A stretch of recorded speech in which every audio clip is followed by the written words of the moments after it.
January 12, 2026. The Persian Gulf wakes under a gray, restless sky. Petty Officer Daniel Carter stands on the cold steel deck of an American destroyer, cutting silently through dark water. The sea is calm, but no one on the ship believes the calm will last. Not tonight. For weeks, the world has watched tensions rise between the United States and Iran. All tankers seized, drones shot down, warships shadowing each other through narrow shipping lanes. Diplomats talk endlessly on television, but here, on the water, the language is different. Radar, engines, weapons. Carter adjusts the strap of his helmet and looks out across the horizon. Somewhere beyond the darkness lies the Iranian coast. He can't see it, but everyone aboard knows it's there, watching. The destroyer's deck vibrates softly beneath his boots as turbines push the ship forward. Red lights glow along the narrow corridors behind him. Sailors move quietly, checking equipment, speaking in low voices. No one laughs tonight.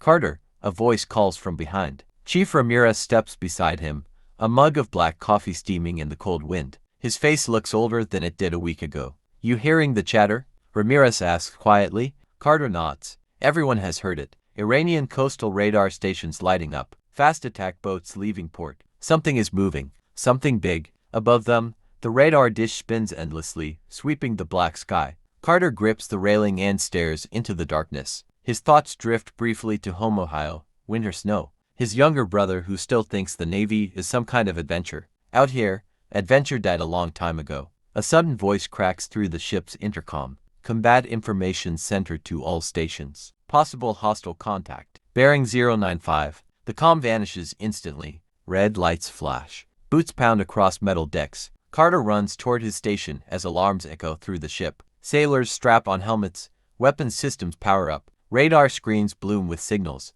Inside the Combat Information Center, glowing monitors reveal the shape of the threat. Multiple fast-moving vessels. Too many for a routine patrol. Ramirez studies the screen, his voice tight. Iranian fast attack boats. At least 20. 20? Carter feels the temperature in the room drop. A swarm. Outside, the destroyer turns sharply. Engines roaring louder as the ship prepares for contact. Missile systems rotate into position. The night sky feels suddenly very small. On the radar screen, the swarm grows closer. Then one more contact appears. Larger, faster, unknown. The operations officer leans forward, staring at the screen in disbelief. That's not a patrol boat. Silence grips the room, because the object racing toward them is something far more dangerous. And if the identification is correct, the first shot of a new world war may be seconds away.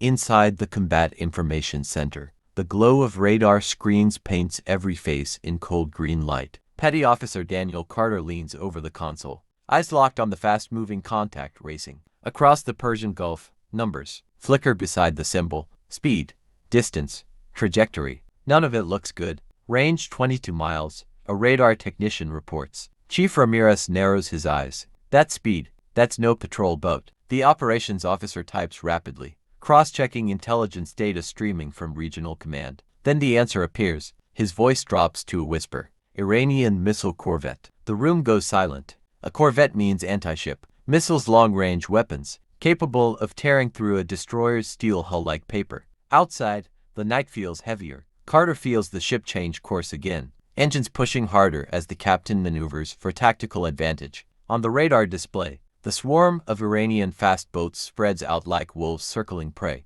They're coordinating. Ramirez exhales slowly. This isn't harassment, he mutters. This is an attack setup. A warning alarm suddenly blares across the command center. New radar signals appear. Multiple. Bright. Fast. Missile launch detected. The technician shouts. The words freeze the air. For a fraction of a second, no one moves. Then the room erupts in motion. Confirm launch source. The operations officer demands. Corvette and fast boats. The technician replies. On the radar screen, thin lines stretch across the display. Incoming missiles. Carter feels his heartbeat hammering in his chest. Training takes over. His hands move automatically across the console, activating defensive systems. Outside on deck, missile launchers rotate toward the sky. Ramirez grabs a headset. Captain, we have multiple inbound anti-ship missiles. Across the ship, sailors brace themselves as the destroyer's defensive weapons come alive. The night sky suddenly erupts. A bright flash streaks upward as a defensive missile launches, roaring into the darkness. Seconds later, another follows, then another. through reinforced glass panels. Carter sees faint explosions far above, the ocean defensive. Interceptors trying to destroy the incoming threat before it reaches them. But there are too many. Radar icons continue closing in. One missile disappears from the screen intercepted. Another vanishes, but 3 remain, and they are getting closer. Too close. Impact in 15 seconds. The technician shouts. Carter grips the console as the ship's alarms scream. Ramirez looks up at the ceiling for a brief moment, whispering something under his breath. Outside, the destroyer cuts violently across the waves, trying to break the missile lock. 10 seconds. 7, 5. Then suddenly, a blinding flash tears across the horizon, not near the ship, farther out at sea. The radar technician stares at the screen in shock. Missile destroyed mid-flight. Carter blinks.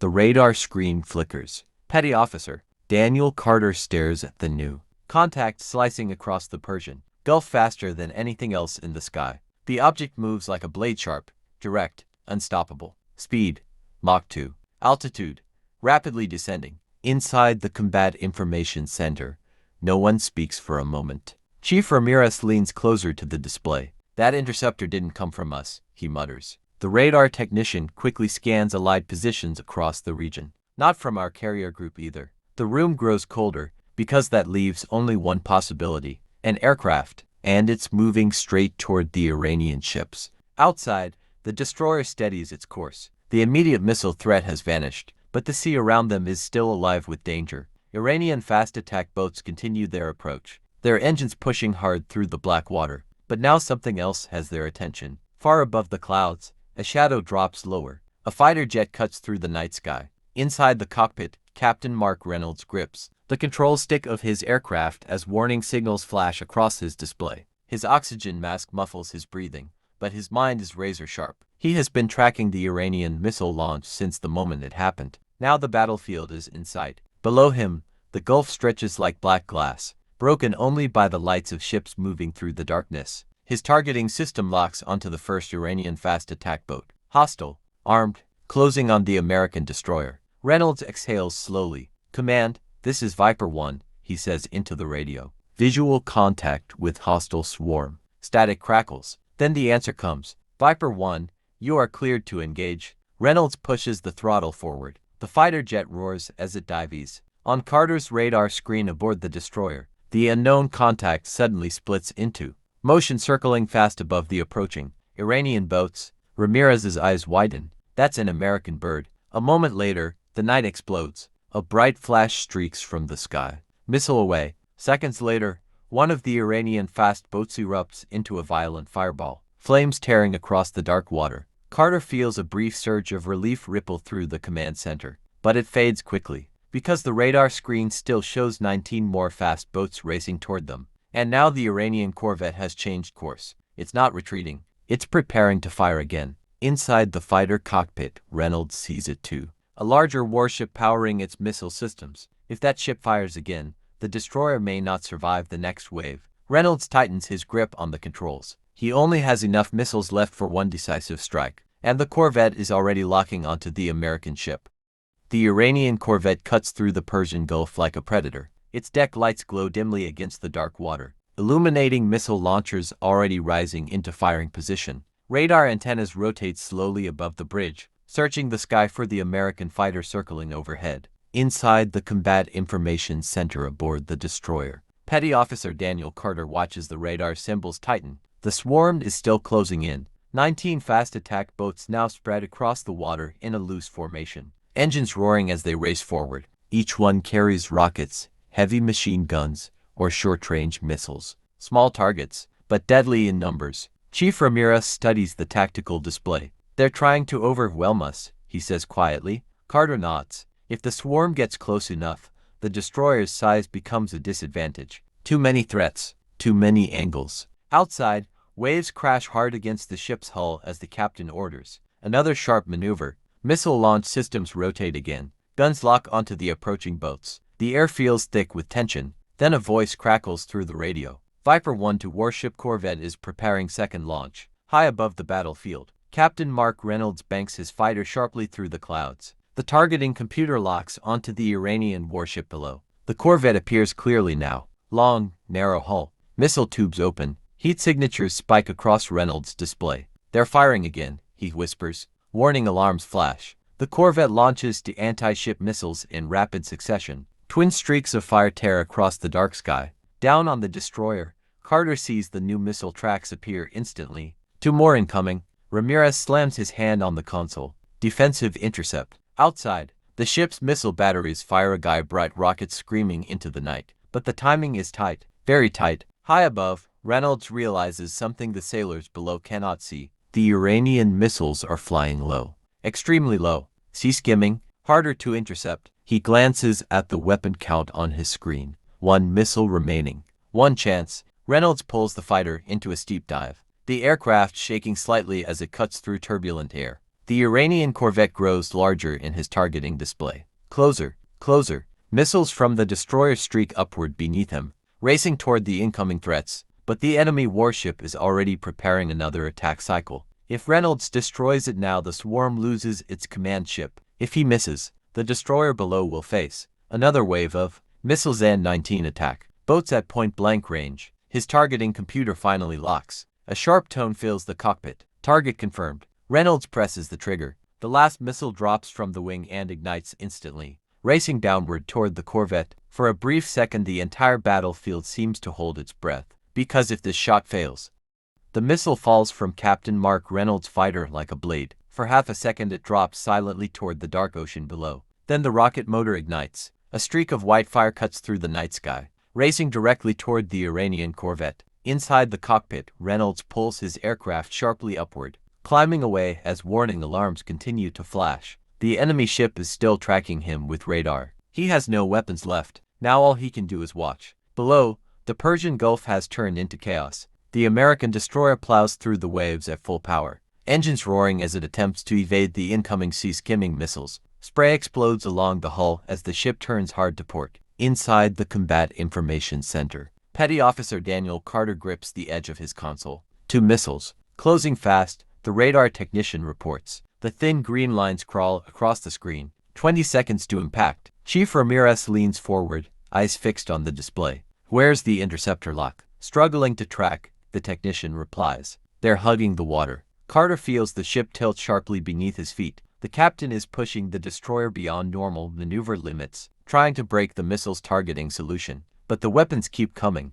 15 seconds. Outside, defensive guns suddenly roar to life. The destroyer's close-in weapon system spins into action, its 6-barrel cannon unleashing a storm of rounds into the darkness. Tracer fire streaks low across the ocean surface. Somewhere in the black sky above, Reynolds sees it all unfolding, but his eyes are fixed on something else. His missile. The weapon tears across the night, descending toward the Iranian corvette at nearly twice the speed of sound. On the corvette's deck, Iranian sailors scramble as warning alarms echo across the ship. Radar operators shout orders in frantic voices. They see the missile now. Too late. The corvette attempts to turn, engines pushing the vessel sideways across the waves, but the missile is already seconds away. Back on the American destroyer, Carter hears someone shout, 10 seconds. The radar screen shows the incoming missiles almost on top of them. Then, a blinding flash erupts across the horizon. For an instant, the entire Persian Gulf lights up like daylight. Reynolds sees the explosion. From above, a violent fireball, tearing through the Iranian corvette's hull. Flames burst upward as the warship splits open, smoke pouring into the sky. The command ship is gone, but Carter barely has time to register it, because the enemy missiles are still coming. 5 seconds. 4, 3, the destroyer's gun continues firing wildly into the darkness. Then one missile suddenly disappears from the radar screen, intercepted, but the second one remains, and it's now only seconds away from the ship. Carter looks up as a piercing alarm screams across the command center. The radar technician's voice cracks. Impact imminent. The shockwave rolls across the Persian Gulf. Petty Officer Daniel Carter struggles to keep his balance as the destroyer shudders violently from the nearby blast. The lights inside the Combat Information Center flicker, casting the room into brief darkness before the emergency systems stabilize. For a moment, no one speaks. Then the radar technician breaks the silence. Corvette is gone. On the glowing screen, the large enemy contact has vanished, replaced by a cloud of scattered debris drifting across the water. But the rest of the screen looks worse. 19 fast attack boats still surge toward them. Without the command ship, their formation has changed. They are spreading wider now, racing across the waves from multiple directions. A swarm. Chief Ramirez exhales slowly. They're not backing off. Carter studies the radar data. The boats are moving faster now, almost reckless. The Iranian crews know their advantage. If even a few of those boats get close enough, their rockets could cripple the destroyer. Outside on the deck, the ship's main gun slowly rotates toward the approaching threat. Sailors rush to ammunition stations as the wind tears across the dark ocean. High above, Captain Mark Reynolds circles through the clouds. His fighter now little more than a silent observer. His missile racks are empty. Fuel is dropping, but he refuses to leave. "Warship, this is Viper 1, Reynolds says into the radio. Corvette destroyed. Swarm still advancing. Static crackles through the headset. Then Carter hears the message echo through the destroyer's communication system. Viper 1, this is Iron Shield. We confirm Corvette kill. A brief pause follows. Then the captain's voice comes through comm but tense. Prepare to engage swarm. On Carter's radar screen, the fast attack boats are now within gun range. Outside, the destroyer's massive 5-inch naval cannon fires. The sound is thunderous. A flash bursts from the barrel as the first shell streaks toward the approaching boats. Seconds later, a violent explosion erupts across the water, engulfing one of the attackers in fire and debris. But the others keep coming. Machine gun tracers suddenly streak across the waves from the Iranian boats. Rockets launch from the swarm, bright flashes racing toward the American ship. Incoming rockets. Someone shouts. Carter watches dozens of small threats light up the radar display. Too many? The destroyer's defensive guns roar back to life, unleashing a storm of steel across the ocean surface. One Iranian boat explodes. Another flips violently as a shell tears through its hull. But more boats slip through the chaos. They are getting dangerously close. Through the night vision cameras, Carter finally sees them clearly. Dark silhouettes bouncing across the waves at terrifying speed. One boat suddenly turns sharply toward the destroyer's port side, and Carter notices something strange. The vessel is moving faster than the others. Much faster.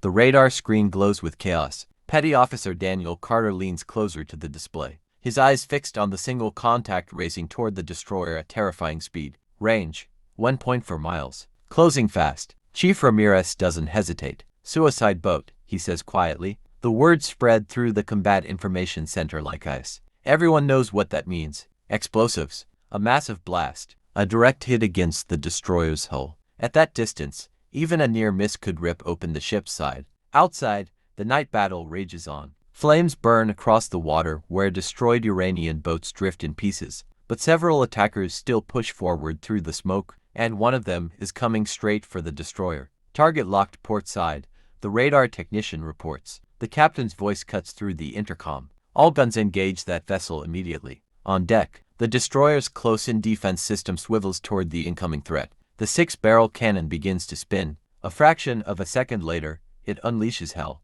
Thousands of rounds rip across the dark water in a glowing stream of tracer fire. The ocean surface erupts as bullets hammer toward the approaching boat, but the suicide craft keeps coming. Its small engine screams as it slams across the waves, bouncing violently through the gunfire. Inside the combat information center, Carter watches the camera feed. Rounds are hitting the boat. He can see sparks, fragments tearing away from the hull. Still it charges forward. Range 800 meters. The technician shouts. The destroyer turns sharply, trying to widen the distance. But the suicide craft matches the movement. Someone on the boat is steering. Someone who knows they are about to die. High above the battlefield, Captain Mark Reynolds sees the scene unfolding beneath him. His fighter jet circles silently through the clouds. He has no missiles, no bombs, nothing left to fire. But he can see the boat clearly now through his targeting camera. Narrow craft packed with explosive barrels stacked along its deck, enough to cripple a warship. Reynolds checks his altitude. His fuel gauge drops lower.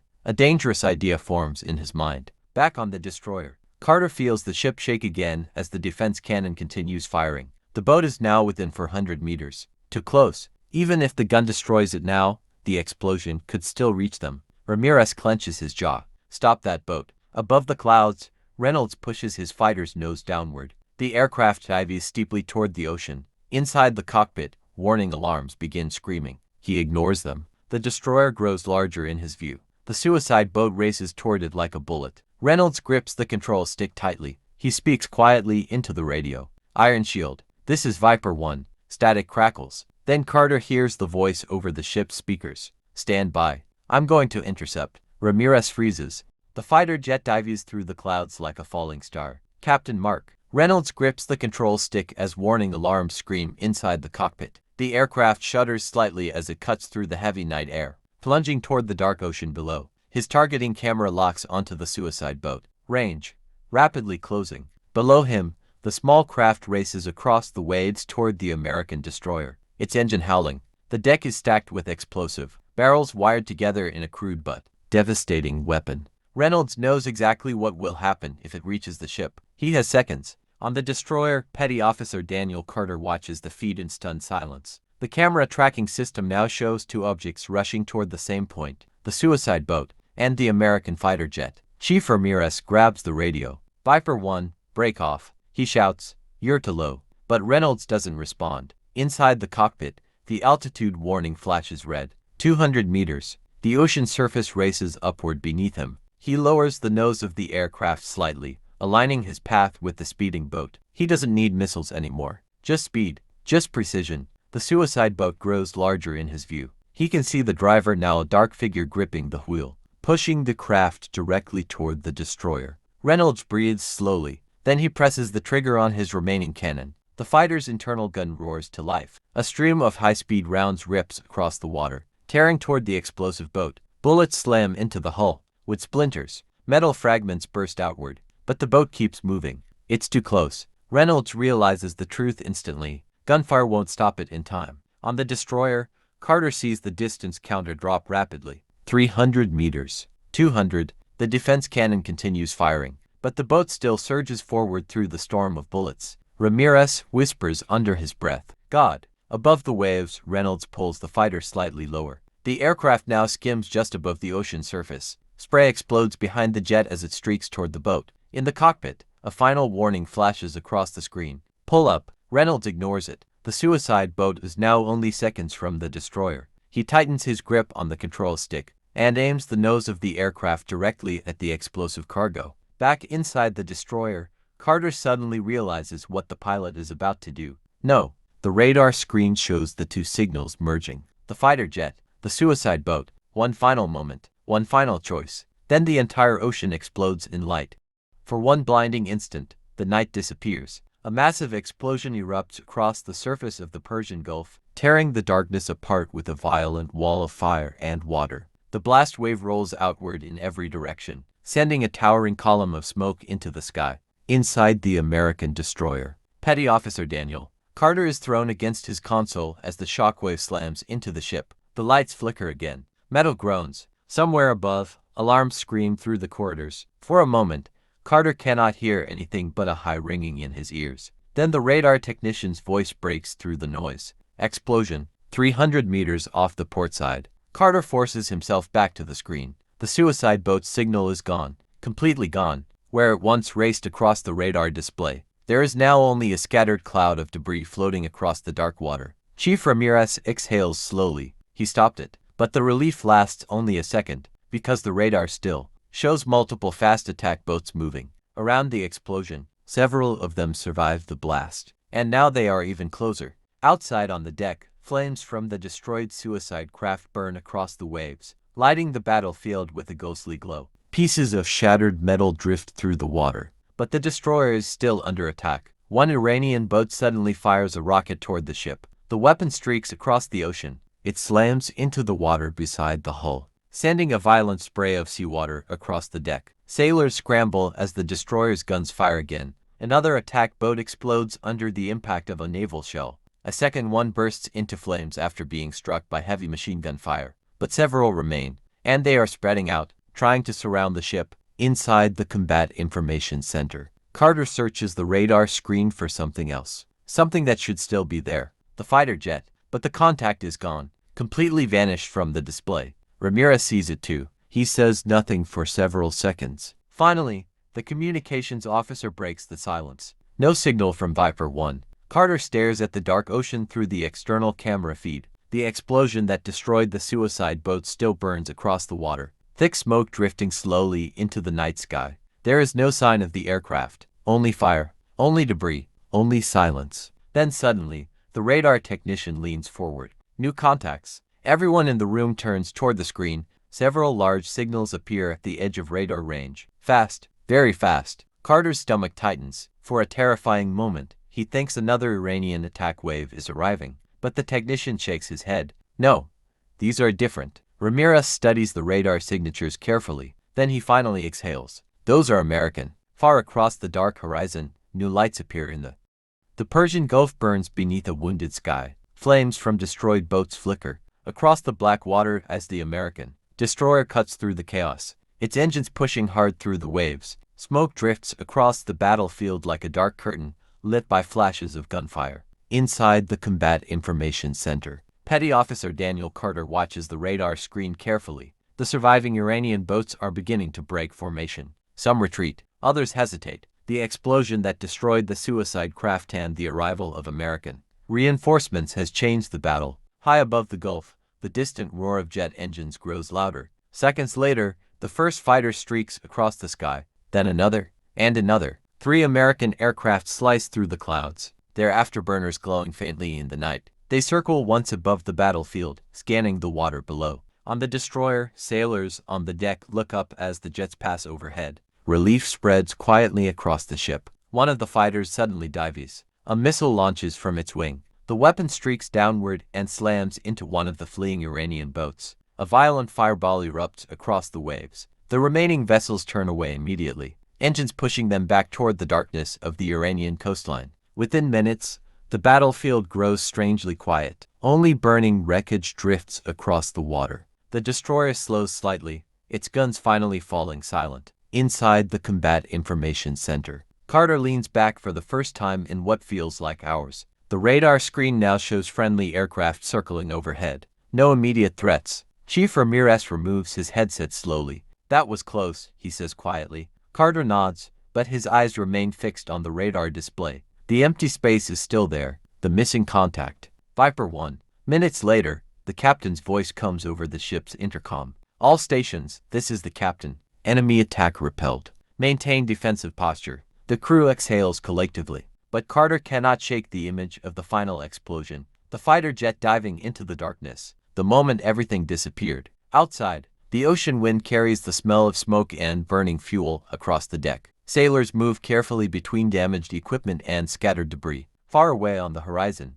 faint lights begin to glow. Iran's coastline, watching, waiting, because tonight's battle was only the beginning. The destruction of an Iranian warship and multiple attack boats will not remain unanswered. Governments will react. Militaries will mobilize. Across the world, commanders and politicians are already studying the reports from this battle. Some will call it self-defense. Others will call it an act of war. And somewhere in the dark waters of the Persian Gulf, pieces of a fallen fighter jet sink slowly into the depths, a silent reminder of the moment when one pilot chose to save a ship.